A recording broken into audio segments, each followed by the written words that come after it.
कशा आहेत काकू आता? घरात इतर कोणालाही हा प्रश्न विचारला असता तरी तुला माहिती मिळाली असते. नाही, ॲक्च्युली मला मावशीने सांगितलं की त्या बऱ्या आहेत आता. मग मी आता काय वेगळं सांगणार आहे? खरं तर मी तुझ्याशी बोलायला आली. सत्यजित, तू सध्या अशा परिस्थितीतून जातोयस की मला असं वाटलं तुझ्या सतत कोणीतरी बरोबर असायला हवं, तुझ्याशी बोलायला हवं. बोल. हां, काय? बोल ना. हां, म्हणजे मला बरं वाटलं काकू आउट ऑफ डेंजर आहेत ते ऐकून.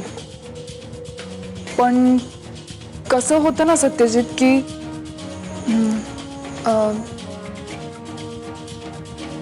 कसं आहे ना, कधीतरी मूळ मुद्दा विसरून असं काहीतरी झाल्यामुळे आपले विचार वेगळीकडेच धावायला लागतात. तुला कळतंय ना? एवढंच बोलायचं? नाही, बोलून नाही झालं. म्हणजे हे बघ, मला असं तुला सांगायचंय की उगीच इमोशनल होऊन हे जे झालंय त्यामुळे आधी जे काही झालं होतं ते विसरून कुठल्या तरी डिसिजनवर पोचू नकोस. बर. ऑफकोर्स माझा विश्वास आहे तुझ्यावर पूर्ण की तू नीट डिसिजन घेशील, नीट विचार करशील, रादर केलाही असशील. पण मला तरीही सांगावंसं वाटलं म्हणून मी सांगते. सत्यजित, गेले काही दिवसांपासून ना तू खूप स्ट्रेसमधून जातोयस. तुझी धावपळ होतेय, नीट झोप मिळत नाहीये, जेवण खाण होत नाहीये. मला काळजी वाटते तुझी. तू प्लीज थोड्या वेळात आराम करतोस का आता? प्रिया, तुझं सगळं बोलून झालं असेल तर आता जा. सत्यजित प्लीज, हे बघ तुला झोपेची गरज आहे. प्लीज झोप थोडा वेळ. प्रिया, जा.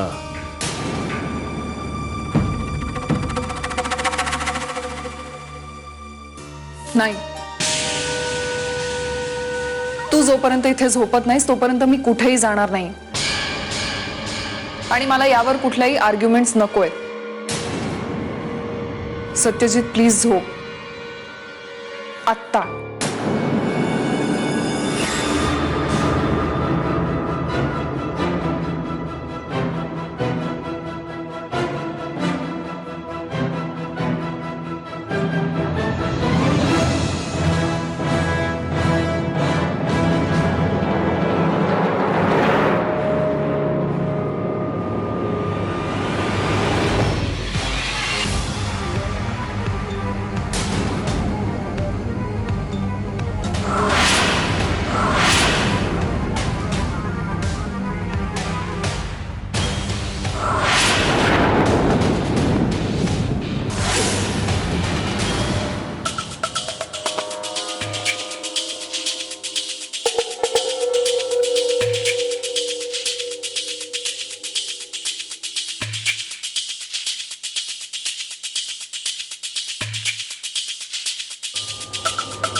याआधी तुमच्या आयुष्यात कोणी मुलगा होता?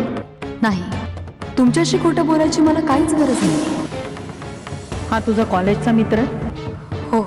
मग त्या दिवशी तो आपल्या घरी पेस्ट कंट्रोलर म्हणून का आला होता?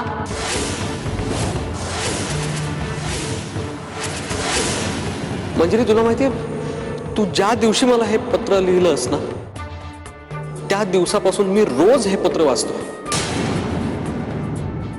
प्रिय आशिष, कुठे आहेस तू? तुझ्या विना 2 क्षण सुद्धा 2 वर्षांसारखे वाटतात. तू समोर असल्यावर तुझ्या स्पर्शाची अनामिक ओढ. हो, हे माझं अक्षर आहे. पण मी हे पत्र नाटकासाठी लिहिलंय. खरंच मी त्याच्यासाठी नाही लिहिलं. अगं माझ्या प्रेमाला नाटक म्हणून त्याचा अपमान करू नकोस ग असा.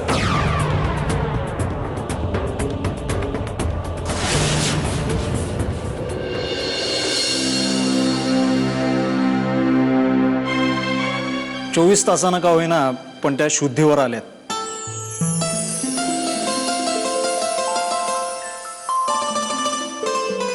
Thank you doctor. आता काही धोका नाही ना? हो, पण आता त्यांना त्रास होईल असे विषय काढू नका. आताच काय, पण यापुढे कधीच या कारणामुळे ती पुन्हा संकटात पडणार नाही. वेल, मंजिरी कोण? मी का? त्यांना तुम्हाला भेटायचं आहे.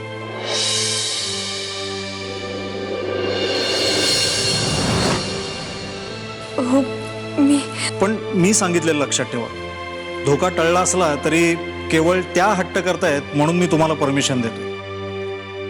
हो, पण फक्त 2 मिनिटच.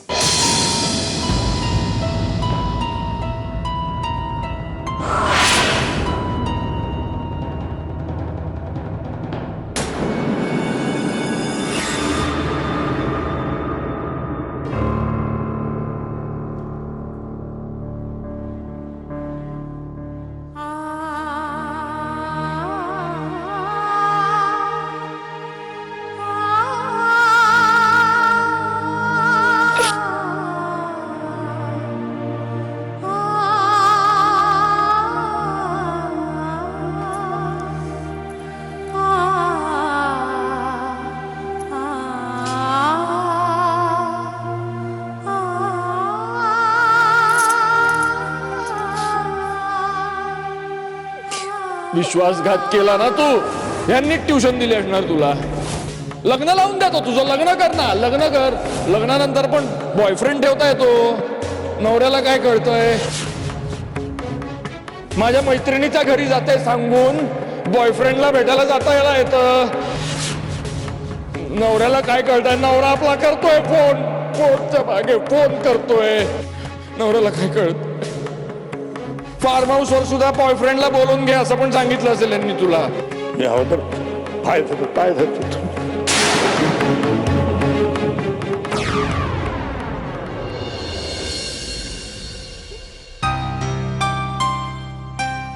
आई,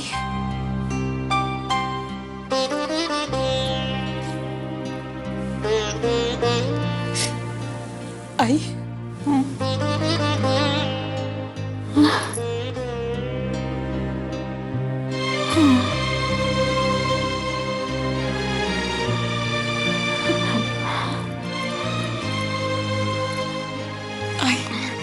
आई, मला माफ कर. माझ्या खूप मोठी चूक झाली. माझं चुकलं. तुझं काहीच चुकलं नाही आई. चूक माझी झाली. माफ केलं पण. आई, हे बघ, आता कुठलाही विचार नाही करायचा. तू तू आधी पूर्ण बरी हो, मग आपण बोलूया सगळ्या विषयावर. तू बरी हो बस. मला दुसरं काहीच नकोय. मला जावई बापूची बोलायचं. मला बोलायचं.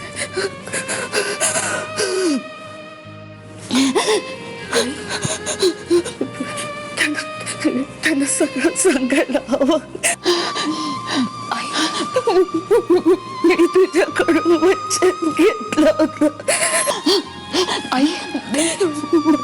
त्यांना खोटं सांगितलं. आई, तुझं आणि आशिष कधीच काही नव्हतं आई. त्यांना सांगायला माझी खात्री आहे. मी सांगितलेलं ऐकतील ते.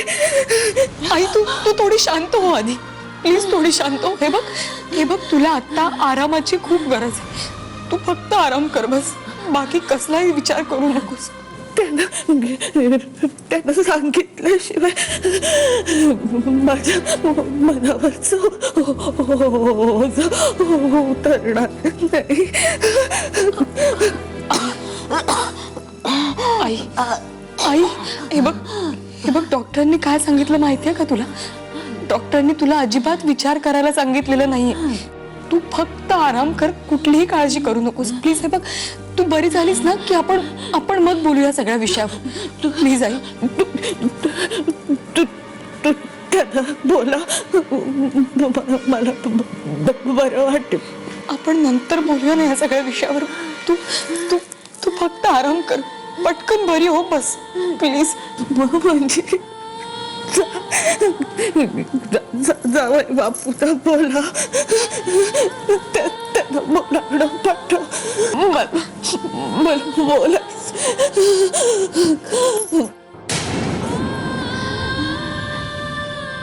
आई ठीक आहे, मी आणते बोलावून त्यांना. पण तू आत्ता आराम कर, तू विचार करू नकोस. हा भार, मी आलेच.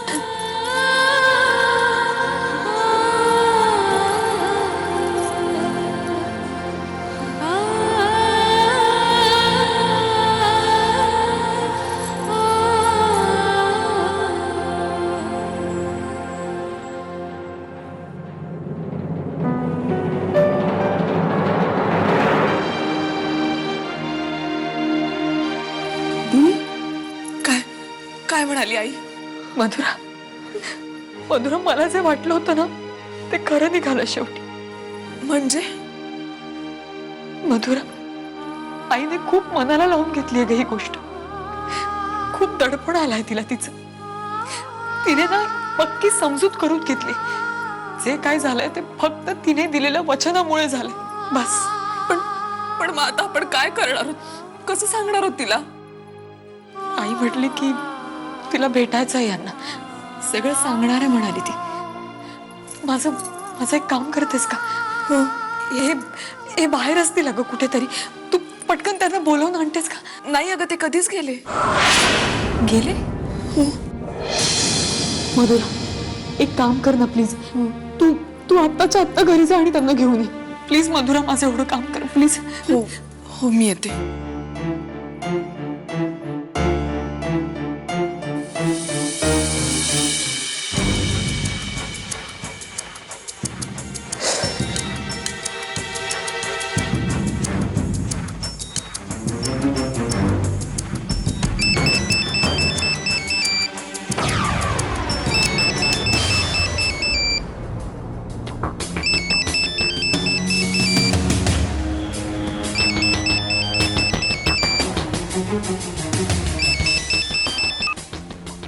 हॅलो. हॅलो प्रिया, म्हातारी आहे की गेली? आपल्या सुदैवानी आहे अजून.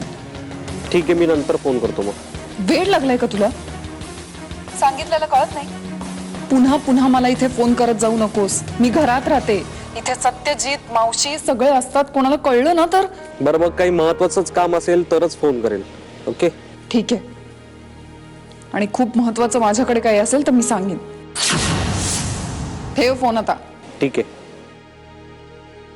ठेवतो.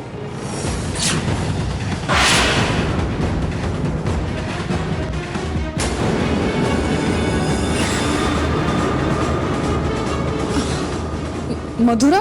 प्रियाताई. मधुरा, प्रियाताई काय झालं? जिजू कुठे आहेत? सत्यजित. का ग, काय झालं? तू कुठे आहेत सांग ना. मधुरा काय झालंय? अगं आई आईला काय? आई शुद्धीवर आली आहे. काय? बरं झालं बाई, देवाचीच कृपा म्हणायची खरंच. जिजू कुठे आहेत ते सांग ना. आईला लवकरात लवकर त्यांना भेटायचंय. तिला काहीतरी महत्वाचं बोलायचंय त्यांच्याशी. ते कुठे आहेत सांग ना.